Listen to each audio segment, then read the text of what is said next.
the house had always been a place of comforting order. Each morning began with the soft hiss of the kettle and the rich aroma of fresh coffee drifting through the kitchen, curling like warm fingers around the old wooden cabinets. The polished floorboards creaked softly under careful steps, and the ticking of the clock above the doorway was a constant heartbeat of Emma and Daniel's shared life. On winter evenings, the living room glowed with the muted light of a reading lamp, casting long, familiar shadows on the walls they had painted together years ago.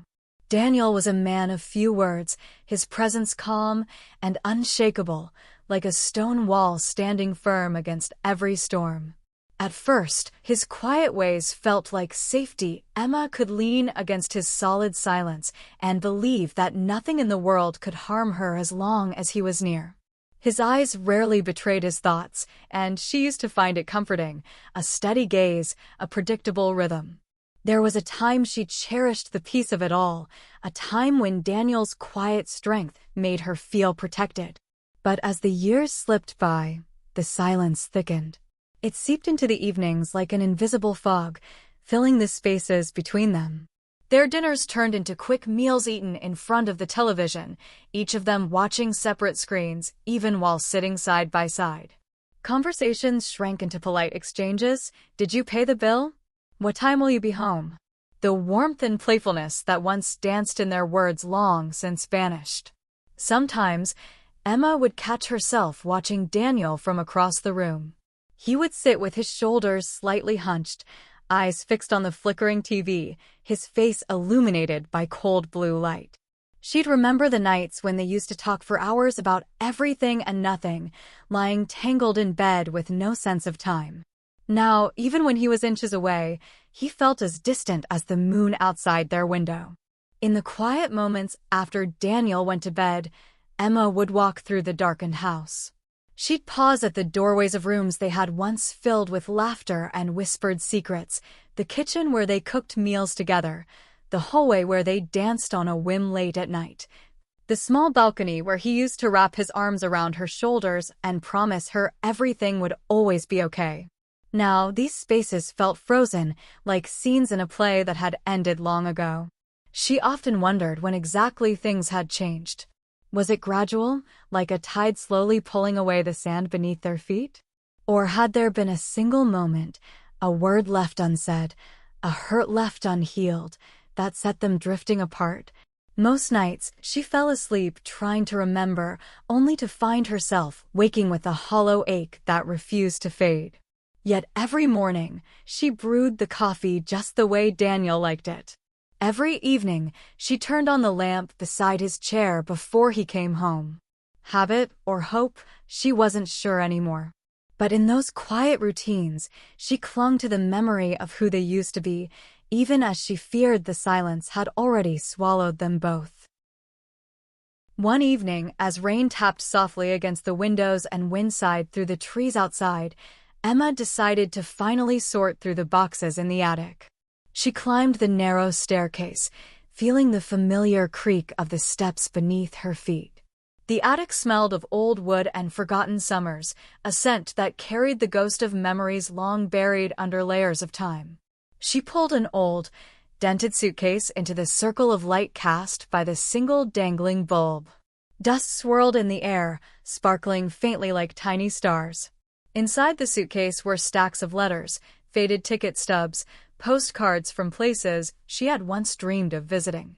Her fingers hesitated on each artifact of her youth, brushing over the words of long-ago friends and the scribbled plans of a girl who had believed in endless tomorrows. Then, tucked inside a worn leather notebook, she found a photograph. It was bent at the corners, the colors softened with age. In the picture, a younger Emma stood on a rocky shore, the ocean wild behind her, her hair caught mid-laugh by the sea breeze. She looked so alive it almost hurt. Her eyes shone with unguarded joy, her smile wide and fearless. And beside her was Alex, his arm curled around her waist with an easy, familiar confidence. His face was half-turned toward her, eyes crinkled in a grin that said he was exactly where he wanted to be. She traced the outline of the girl's face with her fingertip. It felt like touching someone else entirely. That girl had been so certain that life was a grand adventure waiting just for her. She used to wake up each day bursting with plans, convinced that the world was hers to explore. She remembered how easily she had laughed then, how quickly she had forgiven, how lightly she had carried hope. Now, standing alone in the dim attic, the difference felt like an ocean she could never cross. She pressed the photo to her chest, eyes stinging with tears she didn't want to shed. The walls of the attic seemed to lean in around her, heavy with the weight of lost time. In the silence, her own breathing sounded loud, ragged. A sudden gust of wind rattled the window, pulling her back to the present. She looked down at the photograph once more. Alex's name rose unbidden in her mind, carrying a rush of warmth and pain. She had spent years trying to forget him, stuffing every memory into boxes, like the ones now spread around her feet. But holding that photo, she realized how easily a single moment could crack open everything she thought she had sealed away. She tucked the photograph into the pocket of her sweater and turned off the light. As she descended the stairs, each step felt heavier than the last. Below, the house waited, quiet and dark. In that darkness, something restless stirred inside her, a whisper of the girl she used to be, a longing sharp enough to cut through the years of practiced calm. That day passed in a daze. Emma moved through her routine, making breakfast, washing dishes, answering polite messages from friends, but every action felt mechanical, like watching someone else's hands perform the motions. Her mind kept drifting back to the photograph tucked safely in her sweater drawer. The girl on the shore. The man beside her. The memories that now felt too close for comfort. As evening fell, heavy clouds gathered above the rooftops, painting the sky in bruised shades of purple and gray. The first raindrops fell like tiny drumbeats on the windows. The house grew darker earlier than usual, shadows creeping into corners and swallowing the last traces of daylight. She turned on a lamp and sat by the window, watching the rain trace erratic paths down the glass. Then the phone rang. The screen lit up with Alex's name. Emma's breath caught. She hesitated, staring at the glowing letters, her thumb hovering over the screen. The logical part of her whispered to let it ring, to pretend she hadn't seen it. But something deeper, something aching and stubborn, pressed her to answer. Alex's voice flowed through the line like warm honey. Light, teasing, instantly familiar. He asked how she'd been, whether she still watched the stars like she used to, if she still played that old record on rainy nights. She laughed despite herself, surprised by how easily his words peeled back layers of dullness that had gathered around her. Every question reminded her of the parts of herself she had forgotten. Minutes slipped into an hour. The storm outside grew louder, a steady percussion against the walls. Alex told her about his travels, the places he had seen, the people he had met. She told him about her quiet days, the things she did to fill time, the silence that had settled over her life like a heavy blanket. He listened without interrupting, his small hums of understanding wrapping around her like a gentle embrace. He asked if she wanted to see him. Just to talk, he insisted, to catch up on lost years. She hesitated, chewing her lip as lightning flashed in the distance. She glanced down the hallway where the faint glow of the TV flickered from the living room, where Daniel would soon come home, where everything would return to normal. But normal felt suffocating. She agreed. The words left her mouth before she could pull them back. She felt dizzy, exhilarated, terrified. They set a time, a place, a small cafe on the edge of the city, quiet, discreet. She ended the call with trembling hands, staring at her reflection in the darkened window. The woman looking back at her seemed younger somehow, eyes bright with something dangerous and alive. She slipped on her coat, heart hammering. The rain had eased into a soft mist, blurring the world into watercolor smudges of light and shadow. As she stepped into the night, a single thought pulsed through her: nothing would ever be the same again. Emma reached the cafe just as the mist turned back into a fine, steady rain. The small building sat tucked between taller, newer structures, its sign a warm glow against the damp darkness. Inside, the air smelled of roasted coffee and old wood, a comforting scent that wrapped around her like a blanket. She chose a table by the window where she could watch the rain trickle down the glass in silver streams. When Alex arrived, the door opened with a soft chime, and he stepped inside, shaking droplets from his hair.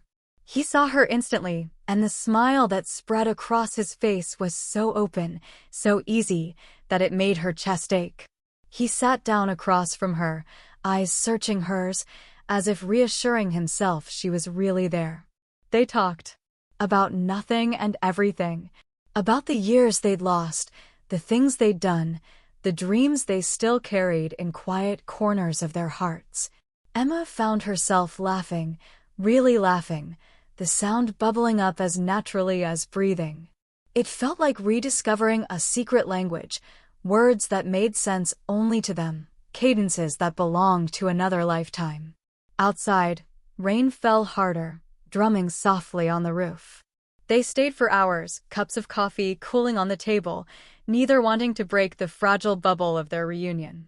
When the cafe finally dimmed its lights to signal closing, they stepped outside into a night thick with fog and possibility.